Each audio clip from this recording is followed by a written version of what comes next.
IVF చికిత్సలో 25% భారీ discount, free doctor consultation, free ultrasound scan, logo launch, Andro max advanced male infertility centre ను కూడా ప్రారంభించారు. AP assembly సమావేశాలలో డిప్యూటీ సీఎం పవన్ కళ్యాణ్ కీలక వ్యాఖ్యలు చేశారు. గత కొన్ని దశాబ్దాలుగా విశాఖపట్నం గణనీయమైన పారిశ్రామిక అభివృద్ధిని చవిచూసిందన్న పవన్, ఆ పారిశ్రామిక అభివృద్ధి పర్యావరణ కాలుష్య సమస్యలకు దారితీసిందన్నారు. విశాఖ పరిసరాల్లో ప్రధానంగా వాయు కాలుష్యం ఎక్కువగా ఉందన్నారు. అయితే ఈ కాలుష్యాన్ని నియంత్రించేందుకు ఏపీ పీసీబీ చొరవ చూపినా సమస్య మాత్రం అలానే మిగిలిపోయిందన్నారు. జాతీయ నిబంధనలకు అనుగుణంగా ఏపీ పీసీబీతో కలిసి తమ ప్రభుత్వం పనిచేస్తుందన్నారు. స్వచ్ఛమైన వాతావరణాన్ని ప్రజలకు అందించడమే తమ లక్ష్యమన్నారు పవన్.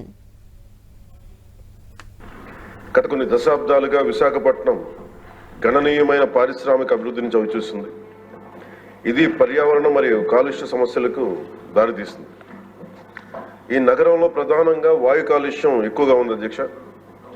1960 నుండి విశాఖపట్నం పోర్ట్ అథారిటీ, హెచ్పిసిఎల్ మొదలైన బహుళ రంగ పరిశ్రమల స్థాపన మరియు పరిశ్రమలు ఇతర రంగాల నుంచి వెలువడే కాలుష్యాన్ని నియంత్రించేందుకు ఆంధ్రప్రదేశ్ కాలుష్య నియంత్రణ మండలి అనేక కార్యక్రమాలు, సమర్థవంతమైన చర్యలు చేపట్టి ఎప్పటికప్పుడు కార్యాచరణ ప్రణాళికలను రూపొందిస్తున్నది.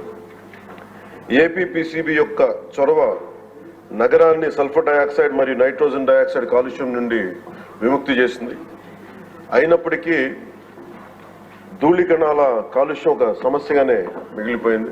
విశాఖపట్నం నగరంలో కాలుష్య స్థాయిలను తగ్గించడానికి, మరిన్ని నివారణ చర్యలు చేపట్టడానికి, కాలుష్య మూలాలు మరియు సంబంధిత కాలుష్య కారకాలను సవివరంగా గుర్తించడానికి ఒక సోర్స్ అపాయింట్మెంట్ స్టడీని విశాఖపట్నంలో ఆంధ్ర విశ్వవిద్యాలయానికి అప్పగించడం అయింది.